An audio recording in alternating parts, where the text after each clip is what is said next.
Hello, my dear friends and my dear students. Welcome to my channel again with a new video.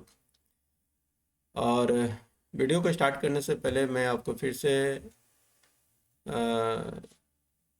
एक बात बोलना चाहता हूँ कि आप लोग मेरे इस वीडियो को पसंद आए तो आप इसको लाइक कीजिए, सब्सक्राइब कीजिए, शेयर कीजिए, कमेंट कीजिए and I am always there to give response to your comment which are positive comment and अभी हमारे पास अभी 27 सब्सक्राइबर्स हैं. Try to make it 2700 and try to do it before the Mahashivratri.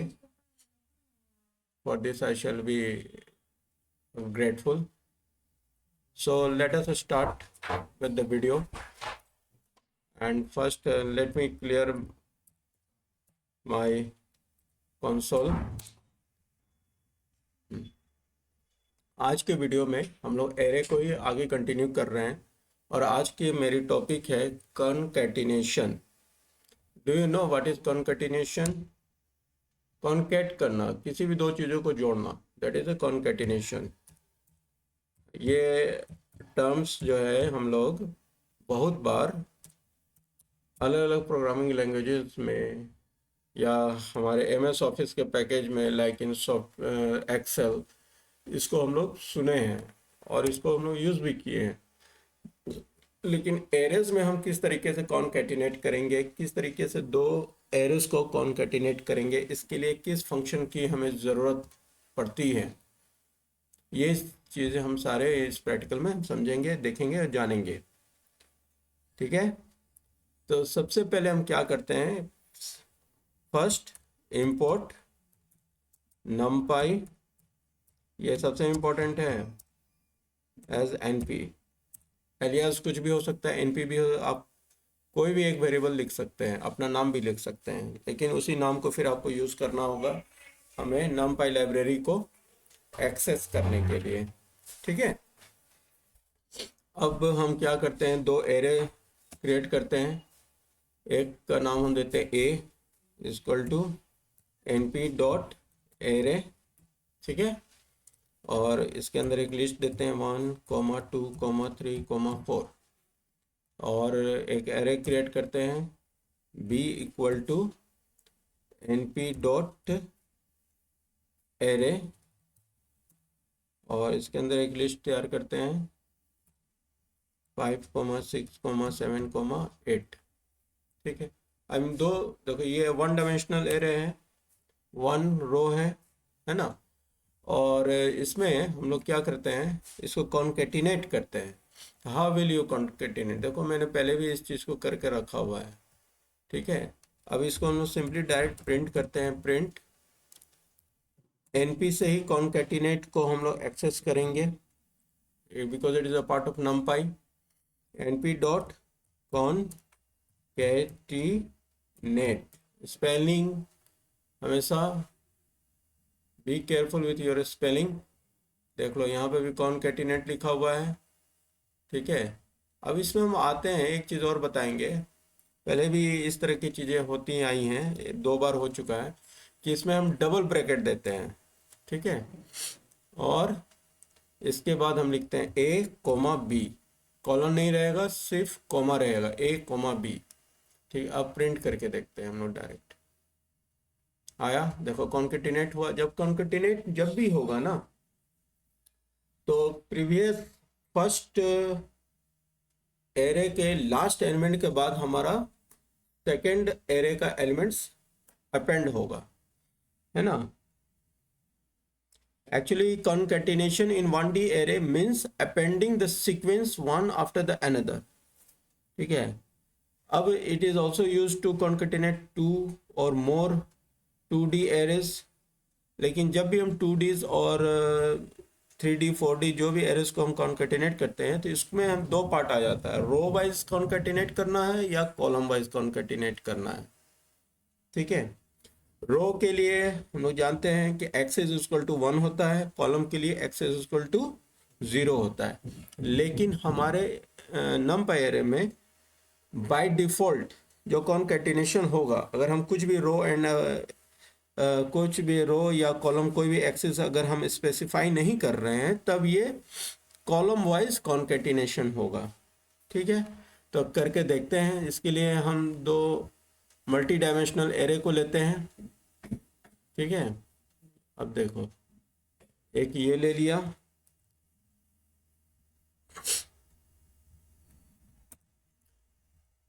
भी देखो, यहाँ पर देखो दो रोज हैं, दो कॉलम हैं। हम इसको प्रिंट करके दिखाते हैं।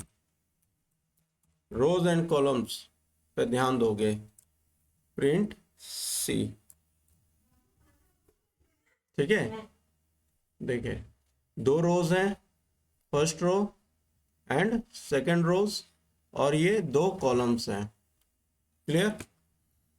अब हम लोग क्या करते हैं, एक डी नाम का एक एरे क्रिएट करते हैं जिसमें सारे एलिमेंट्स जो हैं जीरो होंगे। तो याद है आपको np डॉट जीरोज, इसको हम लोग यूज करते थे फंक्शन को, जीरोस फंक्शन को, वंस फंक्शन को भी आप यूज कर सकते हैं। और हम यहाँ पर डिफाइन करते हैं 2 रोज एंड 3 कॉलम। ध्यान दोगे इस चीज को। ठीक है, यहाँ पर भी याद करो, जीरोस वाले में डबल ब्रैकेट होता था, याद है? नहीं याद है तो उस वाले वीडियो को जाकर आप देखेंगे किस तरीके से हम लोग यूज करते हैं जीरोस को। ठीक है, और इसमें और एक चीज आपको मेंशन करना होगा। What is the thing that you need to mention?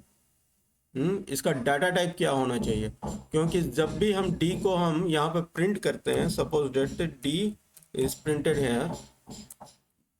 ठीक है, देखो क्या आएगा, क्या आ रहा है, 0 आ रहा है, लेकिन in what form? It is in float data type. इसके डाटा टाइप को हमें चेंज करना है यहाँ पे। तो डाटा टाइप में क्या चेंज करेंगे हम? वही डाटा टाइप देंगे जो हमारे सी डाटा टाइप में है। सी वाले एरे का जो डाटा टाइप है, वही डाटा टाइप यहाँ पर हमें देना है। Data type should be similar. तो डाटा टाइप को चेंज करने के लिए डी टाइप फंक्शन को यूज करते थे, equal to C dot D type. C का जो डाटा टाइप है वो यहाँ पे एक्सेस होगा। अब इसको प्रिंट करके देखते हैं। देखो, अब यहाँ पे इसका डाटा टाइप क्या है? सिंपल, जो हमारे सी एरे का डाटा टाइप है, इंटीजर डाटा टाइप। ठीक है, इस चीज पे ध्यान दीजिए।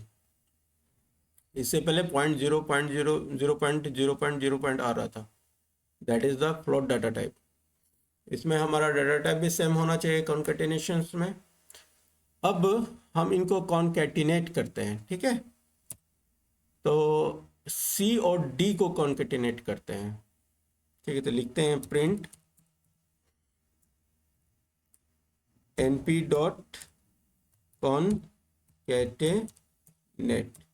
ठीक है, अब किस तरीके से, सिंपली हम लोग किस तरीके से लिखेंगे, डबल ब्रैकेट रहेगा। ठीक है, और C कोमा D। देखो, अब हम मल्टी डायमेंशनल को कॉन्केटिनेट करने जा रहे हैं, तो बाय डिफॉल्ट ये किस तरीके से होगा बताइए? कॉलम वाइज होगा। अब देखो ये रन करेगा, देखो इतना सारा एरर दे रहा है। क्यों एरर दे रहा है?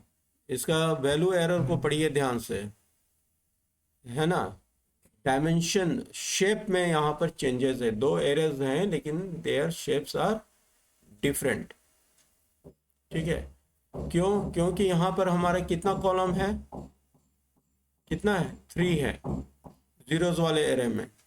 ठीक है, लेकिन ऊपर में कितना है, कितना है ऊपर वाला एरे में? 2 रो है और 2 कॉलम है सिर्फ।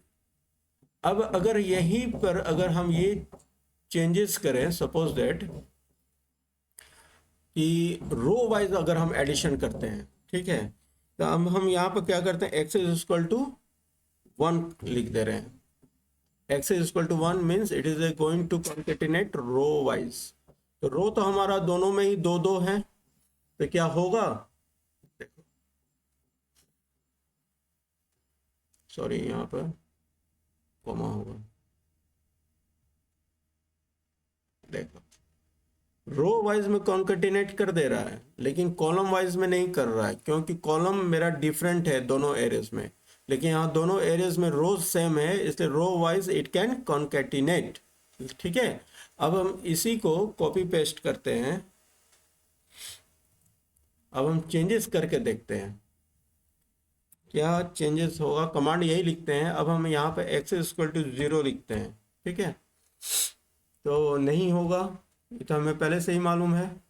एरर दिखा रहा है। रो वाइज देखो यहाँ पे एडिशन कॉन्केटिनेट कर दिया है लेकिन कॉलम वाइज नहीं कर रहा है। ठीक है, तो कॉलम वाइज करने के लिए हमें यहाँ पर क्या करना होगा, इसके कॉलम को चेंज करना होगा, 3 से लेके 2 करना होगा। ठीक है, अब कॉन्केटिनेट कीजिए, रो वाइज भी होगा कॉलम वाइज भी होगा।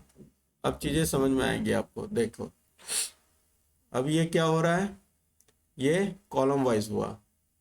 ठीक है, और कॉलम वाइज में भी कैसे हुआ, देखो 10 20 -30 40 पहला वाला एरर्स दिखाया, फिर उसी के नीचे से मेरा नेक्स्ट एरर शुरू हो जा रहा है 0 0 0 0। और रो वाइज में भी कैसे हो रहा है, पहले 10 20, फिर उसके बाद उसके आगे 0 0 लिख रहे हैं, फिर उसका रोज लिख रहे हैं सेकंड वाले एरे का, फिर फर्स्ट एरे का 30 40 है और सेकंड एरे का सेकंड रोज यहाँ लिखा रहा है। ठीक है, that is the row wise and column wise. इतना समझ में आया दोनों में अंतर क्या होता है। तो x is equal to 1 means मैं यहाँ पर हैश देकर लिख दे रहा हूँ, it is a row wise. ठीक है, और it is a x is equal to 0 means column wise, column wise. ठीक है, अब चूंकि दोनों का रो कॉलम सेम है, अगर हम x इज इक्वल टू 0 ना लिखें तो भी क्या ये रन करेगा, क्योंकि बाय डिफॉल्ट है, ये हमें पता है कि बाय डिफॉल्ट कॉलम वाइज होता है। करके देखते हैं, देखो रन किया फिर भी ये वाला कमांड जो है, लास्ट वाला कमांड, बाय डिफॉल्ट इसने कॉलम वाइज कॉन्केटिनेट किया है। समझ में आया यहाँ तक, कोई प्रॉब्लम नहीं है। तो अगर कहीं फिर भी कुछ परेशानी हो रही है तो एक चीज़ इसमें सबसे इम्पोर्टेंट है, x is equal to 1 and x is equal to 0। हमेशा इस चीज़ को ध्यान में रखिए, इसको याद कर लीजिए। ठीक है, और आज के वीडियो को हम यहीं पर एंड कर रहे हैं। फिर नेक्स्ट टॉपिक में हम लोग रीशेपिंग ऑफ द एरेस करेंगे। तब तक हमारे वीडियो को आप वॉच कीजिए, समझिए चीज़ों को, पसंद आए तो शेयर कीजिए, लाइक कीजिए, सब्सक्राइब कीजिए। Till then goodbye, take care.